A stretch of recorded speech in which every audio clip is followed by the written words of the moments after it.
Boa noite, meus irmãos. Vamos com alegria proclamar que Jesus é o Senhor, que Ele é o dono das nossas vidas. Nessa quarta-feira, onde a gente separa essa parte da noite para dizer que o Senhor, a gente não consegue caminhar sem o Senhor. E é bom a gente ter a certeza de que o Senhor está conosco. E a gente quer começar esse culto lendo esse texto que é muito conhecido. Às vezes a gente fala de cor, mas eu queria que a gente lesse palavra por palavra e vivesse essa verdade de Jeremias 33:3. Diz assim: clama a mim e responder-te-ei e anunciar-te-ei coisas grandes e ocultas que não sabes. Palavra do Senhor para você nessa noite. É o próprio Deus dizendo para você: clame, pode clamar a mim. Clama a mim, porque aquele que chega até mim tem respostas. Se você tem esperado respostas do Senhor, seja em qualquer área da sua vida, clamando ao Senhor, o Senhor tem respostas para você. Não quer dizer que Ele vai responder exatamente o que você quer, mas que Ele vai te responder, Ele vai. Às vezes a gente não aceita a resposta e continua clamando por aquilo que o Senhor já disse. A gente precisa entender que aquele que clama precisa parar depois para ouvir a resposta. E o que Ele vai nos anunciar? Coisas grandes, coisas ocultas. Há outro texto da palavra do Senhor que diz que o Senhor conta para os seus queridos os seus segredos. Coisas que só o Senhor vai revelar a você. Coisas grandes e ocultas que você ainda não sabe. Vamos ler juntos esse texto, recebendo essa palavra do Senhor, ouvindo o Senhor falar com a gente? Vamos juntos. Clama a mim e responder-te-ei e anunciar-te-ei coisas grandes e ocultas que não sabes. Feche seus olhos. Clame ao Senhor. Nesse início de culto, agradeça ao Senhor pela vida, o ar que você respira. Nesse início de culto, agradeça ao Senhor a possibilidade de você estar no templo. Há muitos que estão impedidos de estar no templo por perseguição religiosa. Estamos com o nosso templo aberto. Agradeça ao Senhor. Adore ao Senhor com palavras. Diga para o Senhor quem Ele é para você. E clame ao Senhor. Lembre de uma pessoa, de um nome, e já coloque essa pessoa no altar do Senhor. Lembre-se de uma situação e já coloca essa situação no altar do Senhor. O Senhor diz: podemos clamar, podemos pedir, e Ele vai nos responder. Mas, Senhor,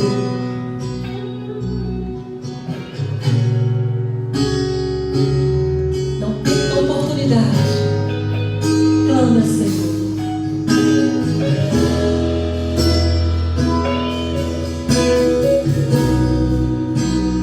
Se eu vou clamar,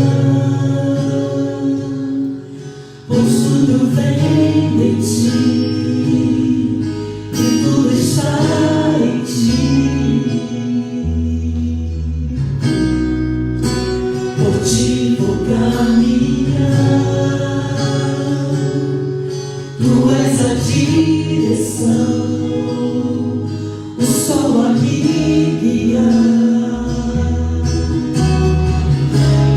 Tudo pode passar, teu amor jamais me deixará. Sempre há de existir novo amanhã preparado pra mim.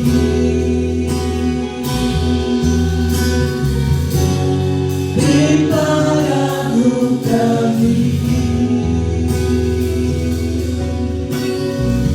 Todos que têm no seu lugar e cante essa canção, clamando ao Senhor.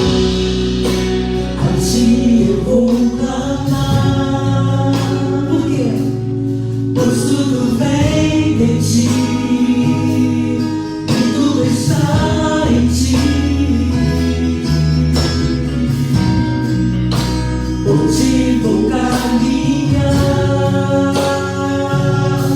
tu és a direção, o sol a me guiar. Tudo pode passar, teu amor jamais me deixará.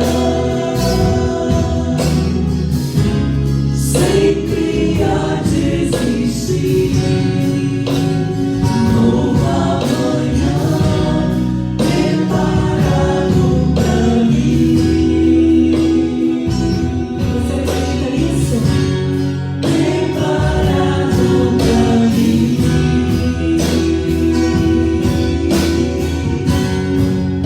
Preparado pra mim.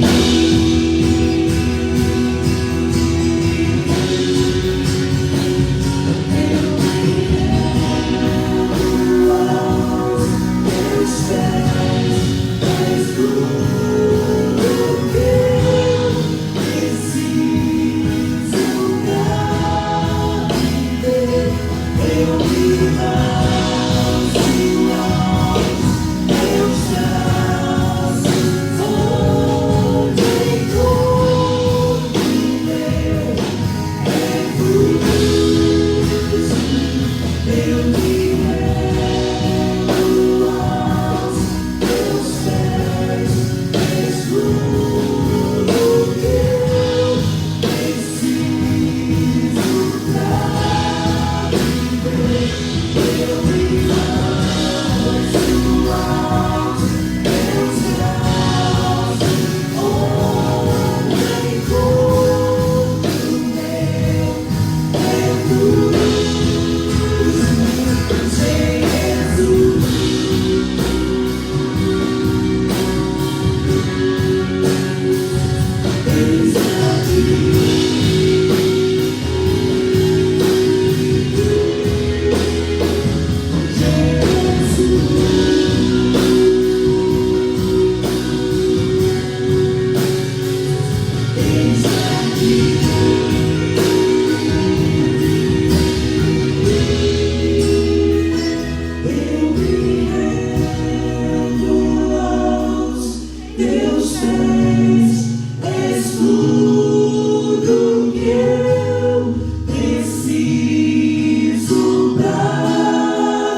Estamos aqui, Senhor. Eis-nos aqui diante do seu altar nessa quarta-feira, dia 4 de agosto de 2021, dia que o Senhor nos traz a memória de que nós podemos clamar a Ti e o Senhor há de nos responder. Dia que o Senhor traz a nossa memória que o Senhor tem para nós um futuro certo, que o Senhor tem para nós planos de paz e não de mal. Ó Senhor, obrigada, porque hoje o Senhor nos lembra que podemos colocar aquela pessoa que a gente ama, que está enfermo hoje. A gente pode entrar no seu altar e clamar por essa pessoa. Hoje o Senhor nos lembra que nós podemos entrar no seu altar e clamar por alguma situação difícil. Hoje o Senhor nos lembra que o Senhor é o nosso socorro bem presente, que o Senhor é o nosso refúgio, que o Senhor é tudo que nós precisamos. Por isso nós clamamos a Ti. Primeiro, que o Senhor nos receba no seu altar, com as nossas canções, com a nossa vida, com a nossa adoração. E que o Senhor fale conosco. A gente quer terminar esse culto, essa celebração, nós que estamos aqui, os que estão online, certos de que ouvimos direcionamento, resposta, revelação do Senhor para nós nessa noite. Revela-nos, Pai, a Tua palavra de forma clara, que nós possamos viver pautados naquilo que o Senhor vai nos revelar hoje. Nós Te amamos, Senhor. Nós Te servimos com alegria.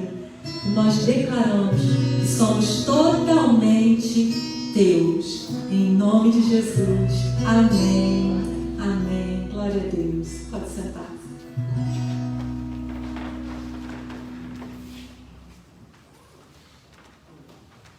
Que a graça de Jesus esteja conosco nessa noite. Amém? Meus irmãos, nós temos um momento especial na vida de culto da igreja. Falo de vida de culto porque o culto precisa continuar lá fora, continuar nos nossos relacionamentos, continuar a nossa vida inteira. E esse momento é um ato de adoração, um momento de entrega de dízimos, ofertas e vidas no altar do Senhor. Sabedores que o Senhor tem cumprido as suas promessas na nossa vida. Sabedores que sim, tem sido difícil. Emprego, doença, pandemia, violência, o caos instalado à nossa volta.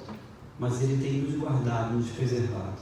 E o meu convite à igreja, aos irmãos aqui de forma presencial, mas até mesmo aqueles que estão em casas separados por quilômetros distantes de nós, que você faça esse culto ao Senhor. Nós iremos cantar a canção e com liberalidade, generosidade e mais que isso, espiritualidade, a gente oferte ao Senhor. Já eu dou algumas notícias sobre o nosso aula de missões, sobre mais algumas coisas que a gente está fazendo em relação a missões, mas, irmãos, é a hora de ofertar ao Senhor.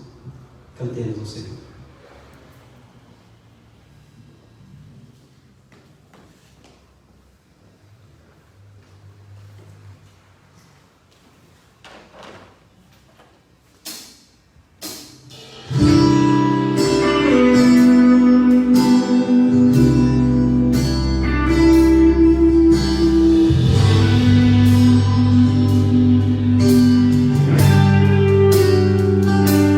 Deus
que ofertemos, e sim, que cada um de nós possamos bendizer o nome do Senhor.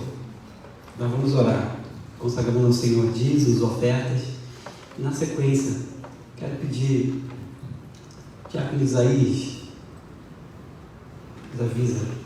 Diácono Isaías, para que possa orar conosco. Lembra ali, Fabinho, aí ele está ajeitando a máscara, para que possa orar pelo processo de sucessão ministerial. Vamos orar, irmãos, consagrando dízimos, ofertas ao Senhor. Nosso Deus, querido Pai, nossa gratidão quando nós temos a tranquilidade, a generosidade, mas principalmente, ó Deus, a vida nas Tuas mãos e entregamos e ofertamos ao Senhor aquilo que é devido. Deus, nós te agradecemos pelas ações, ó Deus, do Teu povo que de modo muito claro, muito explícito até, oferta ao Senhor, sabedores de que o Senhor tem cuidado de nós, apesar de nós. Ó Deus, nós te pedimos que o Senhor continue multiplicando ofertas, dízimos, vidas, bens depositados aqui nesse altar. Ó Deus, porque tem sido bom, tem sido, ó Deus, um privilégio ser participante daquilo que o Senhor tem feito, não somente na igreja de um modo local, mas, ó Deus, nas ações, quando nós investimos em missões na nossa cidade, quando nós investimos em missões nacionais nos mais recantos do nosso país, quando nós investimos lá fora através de nossos missionários. E nessa hora, Deus, nos lembramos de todos aqueles que nós somos parceiros, contribuintes. Ó Deus, muito obrigado, que o Senhor fortaleça as suas famílias no nome de Jesus. Ó Deus, que o que nós cantamos seja tão real, que, ó Deus, o Teu nome possa ser sempre engrandecido e não o nosso. Ó Deus, te agradecemos por tudo que o Senhor tem feito. Continua, Deus, operando na vida do Teu povo. Continua, Deus, agindo, e nós sabemos e podemos ter essa certeza pela nossa pouca fé. Ó Deus, que o Senhor está no controle de todas as coisas. Oramos assim no nome que é sobre todo nome, no nome de Jesus. Amém. Diácono Isaías vai nos conduzir a Deus mais uma vez uma palavra de oração exclusiva, irmãos, por esse momento que os nossos irmãos, nossos amigos de Jardim Santíssimo têm acompanhado, sim, do processo de sucessão pastoral. Estamos nesse, afã de orar, sim, dedicar nossas vidas e compreender sempre a vontade de Deus. Diácono Isaías. Boa noite, irmão.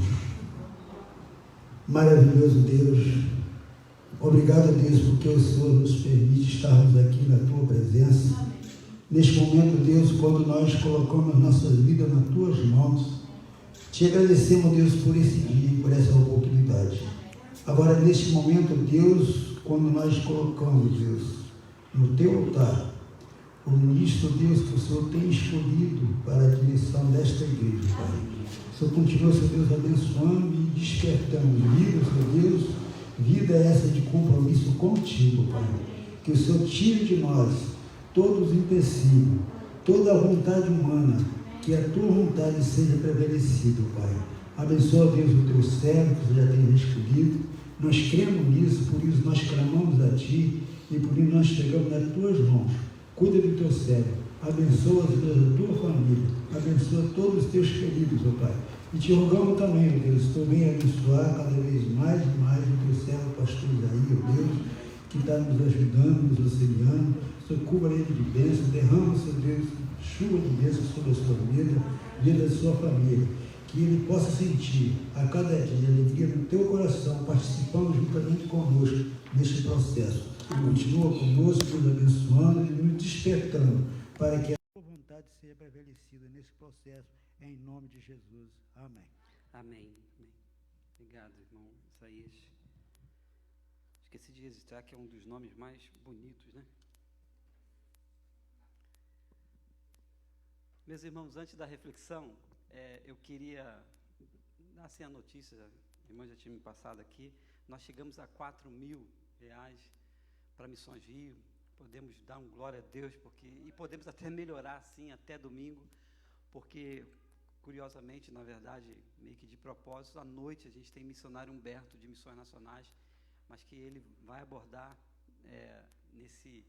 nessa dinâmica que a gente tem feito de Missões Rio, porque na verdade a missão é única, né? De pregar o evangelho a toda criatura, começando da nossa Jerusalém, Santíssimo, Rio de Janeiro, e através de missões nacionais, nas nossas ações, de tantas coisas que acontecem, desafios enormes de norte a sul, leste a oeste, enfim, um país gigante que a gente tem, e também em partes longínquas do mundo através de missões mundiais. Então nós já chegamos a 4.000, podemos melhorar.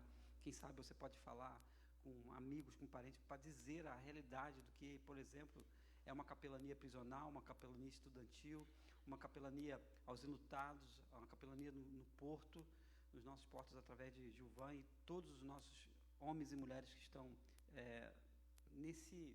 nessa vocação, irmão, porque eu falo que de fato não é qualquer um nesse sentido, é só com chamado que a gente faz isso. Então, uma das ações, inclusive, em relação a missões, a gente vai estar vendendo já máscaras a R$10, máscaras, todo mundo tem que usar máscara, então, a R$10 para que a gente possa ajudar nesse alvo, nessa oferta de missões. Então, procure os irmãos envolvidos, irmã Joselita, Gisele, esses irmãos que estão ajudando nessa fase agora de missões, por favor, não deixe de ajudar de alguma forma. Isso traz um sentido de que só na igreja que a gente vê isso, né? A gente ajuda, e se for possível, a gente compra para outras pessoas.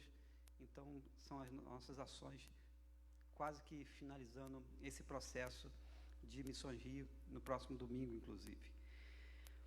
Vamos à palavra, irmãos? Marcos capítulo 4, versos de 35 a 41. A pouca fé admira o poder de Deus. É um texto conhecido. Eu queria ler com os irmãos, porque ele está como um fato e não como uma parábola, espremido entre várias parábolas de Jesus, pelo menos na narrativa de Marcos, no capítulo 4. Explico daqui a pouco porque ele está espremido. Porque na sequência do capítulo 5, um outro evento, fato real, pela fé, a gente entende, histórico até, também Marcos narra e conta para a gente através do seu livro. Marcos capítulo 4, versos de 35 a 41, diz assim: E naquele dia, sendo já tarde, disse-lhes: Passemos para o outro lado. E eles, deixando a multidão, o levaram consigo assim como estava, no barco, e haviam também com ele outros barquinhos. E levantou-se grande temporal de vento, e subiu as ondas por cima do barco, de maneira que se enchia. E ele estava na popa, dormindo sobre uma almofada. E despertaram, dizendo: Mestre, não se te dá que pereçamos? E ele respondeu, e despertando, repreendeu o vento, e disse ao mar: Cala-te e aquieta-te. E o vento se aquietou, e houve grande bonança. E disse-lhes: Por que estáis tão temerosos, homem, como não tendes fé? Eu estou também lendo outro texto. Como não tendes fé? E sentiram um grande tremor, e diziam uns aos outros: Mas quem é este, que até o vento e o mar lhe obedecem? Que o Senhor aplique a sua palavra aos nossos corações. Vamos orar mais uma vez. Nosso Deus, nós pedimos misericórdia sobre a nossa vida, sobre a nossa pouca fé, diante das tempestades da vida, diante dos fatos da vida, diante das inquietações da vida, das surpresas da vida, de tudo aquilo que nos afronta, nos prejudica, diante de tudo que muitas das vezes nos causa um mal-estar, diante de tantas coisas que nos entristecem, nos puxa para baixo, diante, ó Deus, daquilo que nos dá medo de perecer, diante de tanta coisa que de fato nós não controlamos e achamos que controlamos, diante de tanta coisa que somos apenas seres humanos, homens e mulheres totalmente frágeis, mas dependentes do Senhor, Deus. Diante disso tudo, a gente pede, ó Deus, uma fé balizada na Tua palavra, uma fé fundamentada no que Tu és, não somente no que Tu faz. Então, nos ajuda, Deus, com a fé que é pouca por vezes, admirar e viver o poder do Senhor nas nossas vidas. Que eu diminua e que Cristo cresça no meio de nós. Oramos no nome de Jesus. Amém. Meus irmãos, antes desse texto, eu queria dizer que eu estou me desafiando e também estou desafiando os irmãos para que nos encontros que a gente possa ter, seja agora em agosto ou setembro, a gente falar um pouquinho mais de profetas menores. Estou ainda preparando, lendo mais algumas coisas, revendo algumas coisas novas, inclusive, que se descobriu, porque as mensagens dos profetas menores têm falado muito mais agora do que até antes, eu posso assim dizer. Então, estou me preparando para que a gente possa, sabe, começar a mergulhar, a quase que submergir Sofonias. Aí o irmão pode dizer, mas tem esse livro na Bíblia? Tem, irmão. Tem Abacuque também. Tem Naum, sabia disso? Ageu. Tem até aquela musiquinha da EBD que a gente ensina para as crianças, para que a gente não fique só nos livros mais conhecidos. Mas, deixa eu dizer aqui, com todo carinho, esses homens, esses camaradas, irmãos, inspirados por Deus, num contexto totalmente cultural, diferente do nosso, tempos distantes, eles nos ensinam preciosas lições para o dia de hoje. Por dia de hoje, não tenha dúvida. Então, se prepare, comece a ler. A gente já passou por alguns desses livros nas nossas leituras, mas, enfim, comece a ler um pouco mais e degustar, e não tenha medo de ler. Não tenha medo de ler, porque há coisas daquele momento ali que o povo estava vivendo, mas alguns textos são atemporais, eles atravessam séculos dos séculos e nos atingem em cheio. Não tenha dúvida disso. Estou comentando isso tudo nessa introdução por causa de quê? Porque nós acabamos de ler um texto conhecidíssimo de todos nós. Um evento de que nossas crianças sabem a historinha de Jesus, que com os seus discípulos estão no barco, é esse o resumo da história, e aí o vento se levanta, o barco quase vai a pique, Jesus se levanta e faz grande bonança, e eles ficam admirados do poder de Jesus.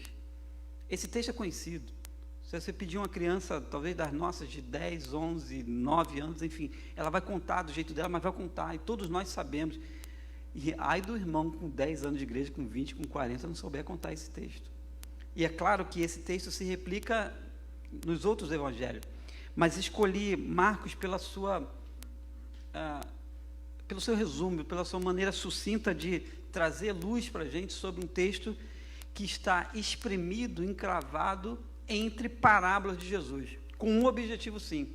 Marcos é tão sucinto, mas ao mesmo tempo é tão rico, de mostrar para a gente que há um evento real, algo que deu pavor aos seus discípulos, algo que os testou no sentido de fé, uma fé pequena, e que nós podemos se ver assim nesse texto como homens, como mulheres, como adolescentes, como jovens, como aqueles que têm proximidade com Jesus, mas sim, e vamos admitir, que por vezes a gente fica abalado, por muitas vezes a gente fica inquieto, ou inquieta.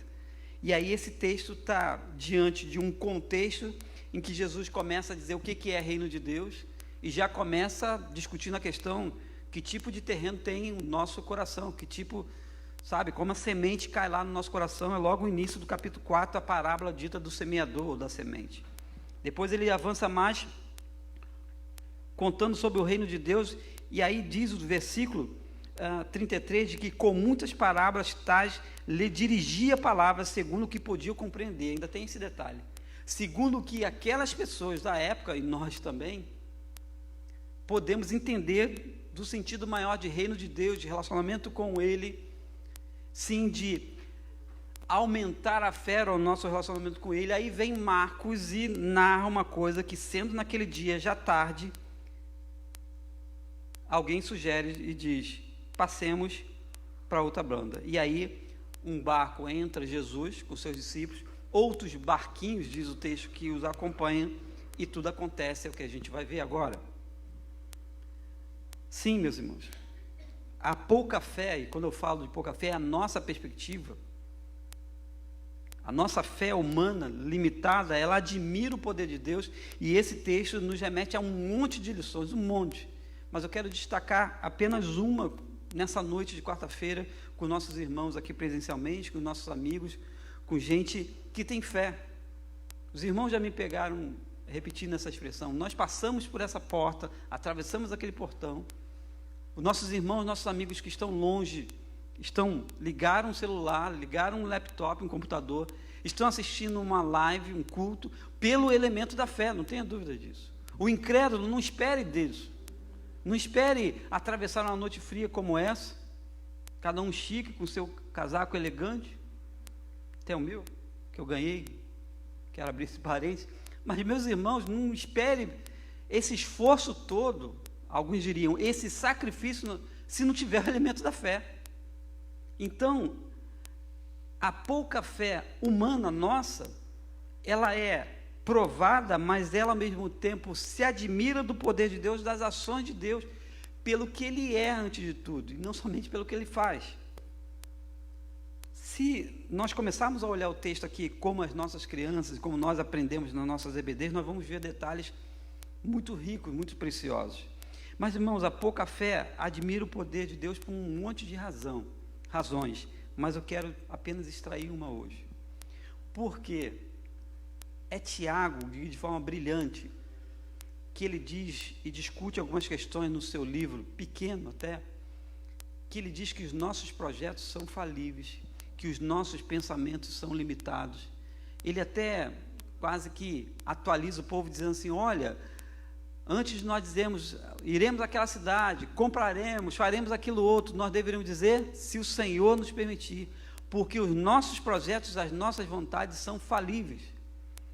Isso é Tiago, nenhuma extremidade da Bíblia. Na outra extremidade está o Abrão, um cara que ainda não se relacionava com Deus como deveria, mas Deus o chama para perto, Gênesis 12, lhe faz promessas e estou falando Abrão de propósito, porque depois que ele ganha o nome, quando a promessa vem, Abraão, e aí ele começa a se envolver com Deus, e essa fé de Abraão é uma crescente, note bem, é uma crescente, não começa já grande, o pai da fé, e aí com muitos de vocês já viram, nós já vimos, pessoas orarem na igreja, em casa, enfim, ó Deus de Abraão, Isaac e Jacó, essas referências máximas de fé, que inclusive entram para a galeria da fé em Hebreus 11, são sim o nosso norte, mas que começou algo pequeno.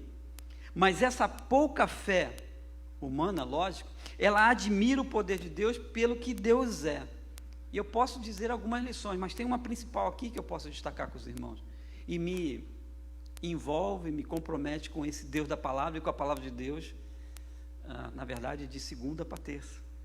Quando a gente se sente, muitas das vezes, abalado com o que a gente crer ou com o que falta a gente crer ainda em Deus. Note bem que o texto diz para a gente que eles entram, e aí o 36 é um texto descritivo dizendo que deixam a multidão e levam consigo assim como estava no barco. Havia outros barquinhos. Eles estavam numa vida normal. Isso não é parábola, irmão, entenda bem. A parábola, ou as parábolas estão espalhadas pelo capítulo 4. Aqui já é um fato verídico, aqui já é algo narrado, testemunhado, contado por outras pessoas também, a Marcos, e ele escreve. Eles estavam em uma vida aparentemente normal. A ideia era sair da multidão, porque tinha muita gente, sair de perto um pouco do povo. Jesus, humanamente, está cansado, diz o texto que ele vai para a polpa, ou seja, para a traseira do barco, e a narrativa de Mateus e Lucas detalha mais, dizendo que ele vai para baixo, como se fosse um pequeno porão, ele descansa ali.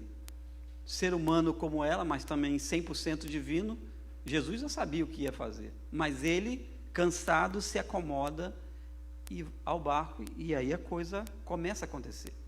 A vida está normal, e de repente diz o texto, versículo 37, levantou-se um grande temporal de vento.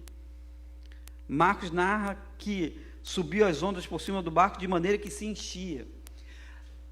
Parte dos seus, não todos os discípulos de Jesus, eram pescadores, nós já sabemos disso. Eles sabiam as condições do tempo. O tempo virou. E eles sabiam a potencialidade desse barco vir a afundar, sim, via pique.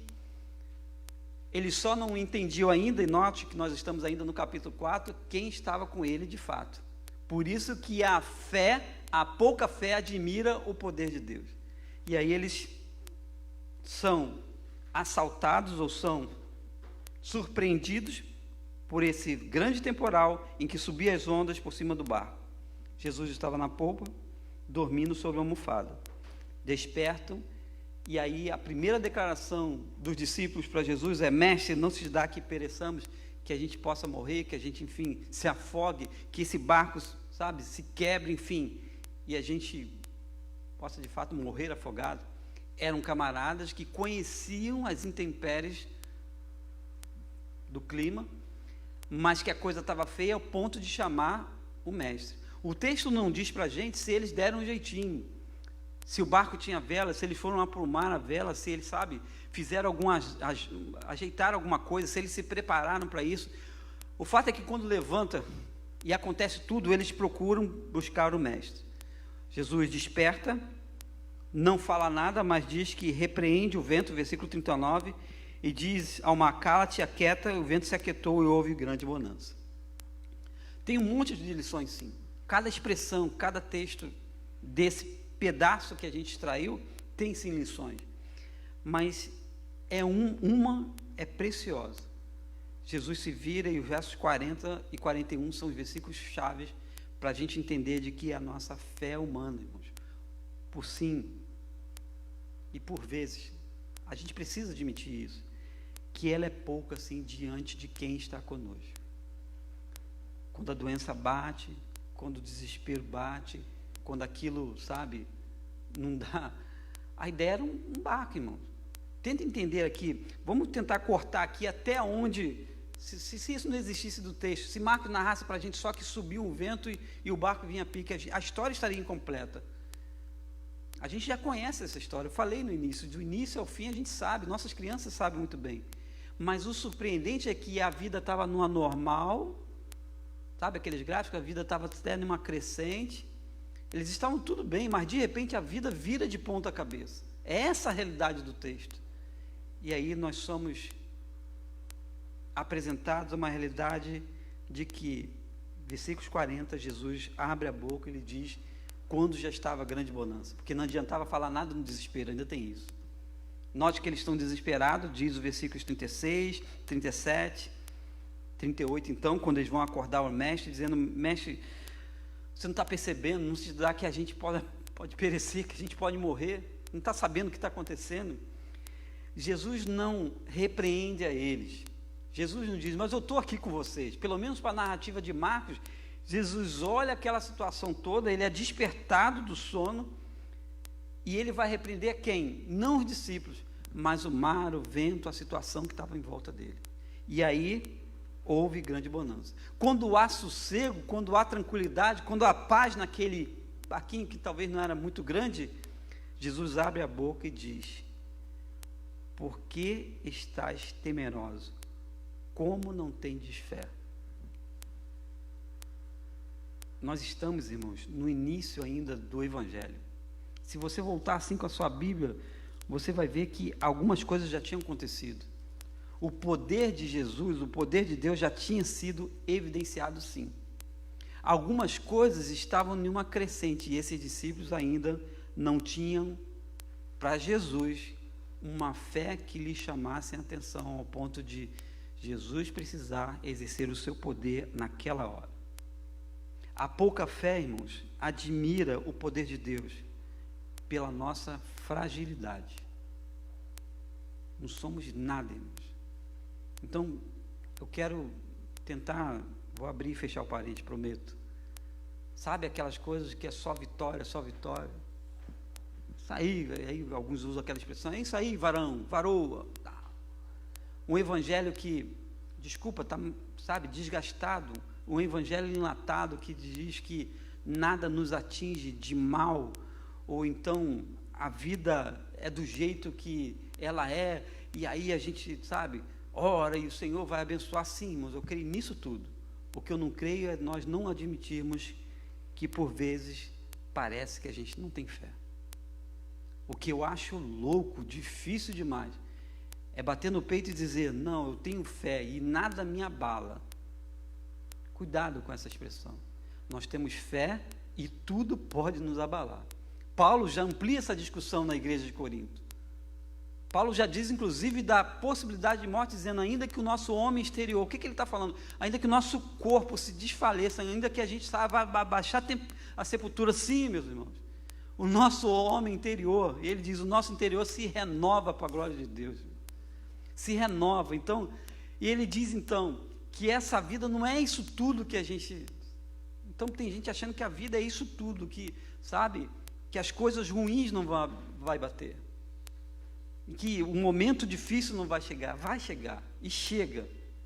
O próprio Jesus ensina aos seus discípulos, em uma caminhada, em um momento já que eles estavam mais, sabe, firmes, mais constantes, em um momento, sabe, de uma serenidade da vida, Jesus dá um alto lá e diz, olha, no mundo vocês terão aflições, mas tem de bom ânimo, eu venci o mundo. E o João, perto do Apocalipse, vai dizer o quê? E a vitória que vence o mundo é a nossa fé. Irmãos, eu amo a Bíblia, que ela se interliga totalmente, que coisa. Quase ouvi um aleluia. Meus irmãos, que coisa extraordinária. É saber de que somos falíveis, sim, que somos limitados, que não somos os superpoderosos. Pelo menos as ceas que eu celebro com os irmãos, eu insisto em falar isso, irmãos. A Igreja Batista não entende, a Igreja Batista como a Igreja Bíblica, não entende de que tomar um cálice, ou então comer um pedacinho de pão, ele vai fazer super crente, uma super mulher, um super homem, um super adolescente, super jovem. Não existe isso. É um memorial, mas tem gente, sabe, lendo a Bíblia de modo capenga, de modo limitado. Aqui Jesus identifica por que vocês estão temerosos. Porque provavelmente ainda fez bonança, e aí o texto já é posterior. Aqueles camaradas devem estar com, sabe, o coração ofegante, um olho desse tamanho, e Jesus está perguntando, por que vocês estão temerosos? Como não tendes fé? A fé, meus irmãos, humana, sim, nossa fé, do jeito que ela é. Inclusive, que Jesus discute em outra questão, comparada ao grão de mostarda, e é minúsculo. Eu já peguei na mão, alguém aqui já... Um dia a irmã passou na porta da igreja, pastor, não sei se você conhece, mas é esse aqui que é o grão de mostarda, e ela estava num saquinho. Eu não estou exagerando aqui, pelo menos o que ela me mostrou era menor que a cabeça de um alfinete, irmão. E eu fiquei impressionado com aquilo. Mas ainda que essa seja essa fé, nos leva a estar para frente, não para trás, ou estupefatos, ou então, sabe, estagnados, parados, ou então, sabe, o que o texto está dizendo para a gente é que como vocês são temerosos, como não têm de fé. Nas crises da vida, e esse foi um exemplo, de novo, não é uma parábola, é um fato real, descrito por Marcos. Então, irmãos, a pouca fé humana, sim, admira o poder de Deus, porque a nossa fé, a nossa vida, ela é frágil demais. Mas há uma outra coisa que eu não vejo como uma lição principal do texto, mas é a relação que Jesus mostra que esses discípulos têm com ele. E, na verdade, se evidencia aqui o que somos nós. Porque 41, Marcos está escrevendo agora, tempos depois, e está dizendo, eles sentiram, eu acho que eu quase estou vendo Marcos dizer, nós sentimos um grande temor, e nós dizíamos uns aos outros, mas quem é este que até o vento e o mar lhe obedece? Até aqui, pelo menos nas narrativas, são 4 capítulos. E em 4 capítulos, a minha Bíblia não tem aqueles subtítulos, mas tem o chamado dos discípulos, depois trouxeram um paralítico, 4 amigos trouxeram um paralítico, depois ele entra na sinagoga, tem um homem que tinha suas mãos mirradas, e aí chega no capítulo 4. Então, algumas coisas tinham acontecido sim, e eles tinham visto o poder de Deus. Mas talvez a última e preciosa lição, irmãos, para nós, além de nós reconhecermos que a nossa fé é limitada, é: conhecemos a Jesus? Sabe, de experiência, de proximidade? Estamos nessa crescente ou uma fé parada, uma fé... Os irmãos sabem que água parada, estagnada, ela apodrece. E é contrário ao que Jesus falou para aquela mulher à beira do poço. Se você experimentar da água que eu te der, fluirão rios de água viva. Rios é contínuo, é movimento, sabe? que não para, irmãos. A nossa fé não pode ser uma fé parada, estagnada, porque eles se identificam e dizem, mas afinal de contas, eu fico olhando agora a cena, né? Seria bom fazer filme disso aqui, ou novela, não sei. Eles se olham, mas quem é esse? Que até o vento e o mar lhe obedecem. E o texto termina assim. O texto não tem um Jesus aqui dizendo que ele é super poderoso, dizendo é isso mesmo. Não, o texto é para uma inquietação para todos nós. Marcos narra desse jeito, como Bíblia, como palavra de Deus, para que a gente pergunte, quem é esse? Ele já tinha feito milagres anteriores, ele já tinha feito coisas extraordinárias até o capítulo 3. No capítulo 4 ele ensina a verdade bíblica sobre a palavra quando penetra no coração. E o capítulo 4 termina, quem é esse? Que a gente saia daqui com essa pergunta, porque relacionar-se com Deus nos dá a ideia de compromisso e de não somente saber que Ele está no barco da nossa vida. Nessa ilustração que a gente gosta mais, com Cristo no barco tudo vai muito bem e passa o temporal. É muito mais que isso, que uma figura, que uma ilustração, mas é reconhecer que esse está no barco, como ele está também na nossa caminhada da vida, porque o texto seguinte diz que eles chegam ao outro lado do mar, e aí já vem a província dos Gadarenos, e aí vem um homem endemoniado, enfim, a vida começa. Então, meus irmãos, que diante desse Jesus, que talvez a gente ainda não entenda, sim, talvez que a gente não veja a sua autoridade, a nossa fé pouca, ou talvez os irmãos podem dizer, não, a minha fé é um pouco maior que a do outro irmão, não sei, sinceramente eu não sei, que ela possa admirar-se o tempo todo do poder de Deus, mesma expressão bíblica que Paulo usa de que eu não me envergonho do Evangelho, pois é o poder de Deus para a salvação de todo aquele que crê, e que Ele mesmo nos abençoe. Amém, irmãos? Amém.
porque mudou a música. Só não me chamou para cantar, eu ia cantar essa. Muito obrigado, músico. Surpreendeu. Deus abençoe. A próxima eu canto. Estava ali tomando coragem. Aí encaixou perfeito com a mensagem, porque às vezes dá tempo, irmão, de passar para a irmã Gisele, temática, às vezes não dá, a vida está complicada. Olha por mim. Hoje não deu e a gente conseguiu mudar a música. Deus abençoe. Vou até levar o Ives para cá. Meus irmãos, o culto está encerrando. Mas nós estaremos de volta nas nossas salas virtuais no domingo. Eu queria ter uma comunicação para fazer. Os irmãos que são pais aqui, avós, não deixe de vir domingo, tem uma surpresa para o irmão. É uma surpresa, então o irmão vai chegar, uma surpresa, uma homenagem justa aos nossos pais, Dia Santíssimo. Estou chamando aí os irmãos também online, acho que vai dar certo. Então venham também. É um domingo especial em que nós iremos ter essa homenagem. Especificamente estou até pedindo para os irmãos, terminando o culto, não demore muito, porque aqueles que têm seus queridos papais vão precisar almoçar, né? Leva aí para um lugar legal, então faz um churrasco assim, então um prato, se quiser eu dou algumas opções, tá? Mas não deixe de homenagear o seu pai. Aqueles que não têm, eu já posso até dizer, tentar confortar o coração, irmão, eu não tenho pai, meu pai partiu na minha adolescência, mas a referência que ele deixou para mim me conforta todos os dias dos pais. Meu pai não me viu nesse sentido crescer jovem, estava no meu casamento, enfim. Mas por um lado, eu sei que o que ele investiu em mim foi algo que não tem preço, não tem preço. Então, o seu coração se sinta confortável. Queria dizer mais uma vez, irmãos, que a gente está nesse esforço de oração, que além das nossas salas virtuais, lá em casa, pelo processo de sucessão pastoral, no domingo nós temos mais um candidato, à noite nós temos o missionário Humberto, e o grupo da igreja vai falando aos poucos para os irmãos, agora os desdobramentos que acontecem em agosto e setembro. Vamos nos colocar de pé, irmãos, e vamos agradecer ao Senhor. Eu queria apelar também para que os irmãos olhem para irmãos nossos que estão com Covid hoje. Você sabe que o Luciano testou positivo, está tratando em casa. Pode ser que fale aqui a minha memória de outros irmãos, outros queridos nossos. Você pode e deve orar também por isso. Um pedido, irmãos, que pode ser repetitivo. Mesmo aqueles que tomaram a segunda dose, meu irmão, minha irmã, é tempo de cuidados especiais. Na nossa linguagem dos mais jovens, não demore. Transportes, mercados, hortifruti, médico, máscara, álcool em gel, irmãos, todos os cuidados permanecem até para quem já tomou a segunda dose. Nós estamos pedindo a nossa voz que o Senhor cesse essa pandemia, mas nós precisamos fazer a nossa parte de cuidados especiais. Alguns colocam a mão no seu coração, outros estendem a sua mão. Fique livre do gesto que você queira fazer nessa hora, porque de um jeito ou de outro, dependente, com a nossa pouca fé, nós estamos admirando, alcançando, trazendo para nós o poder de Deus na nossa vida. Oremos. Que o amor de Deus, o nosso Pai, Pai gracioso, Pai abençoador, a graça de Jesus, superabundante graça, e as consolações do Espírito Santo do Senhor, seja com todos nós, com a Igreja Batista de Jardim Santíssimo, aqui presencial, mas também aquela de forma online, com os nossos amigos, com os nossos familiares, não somente hoje, mas para todos sempre. E toda a Igreja do Senhor diz: amém, amém. Aleluia, Jesus voltará. Amém. Cantemos ao Senhor.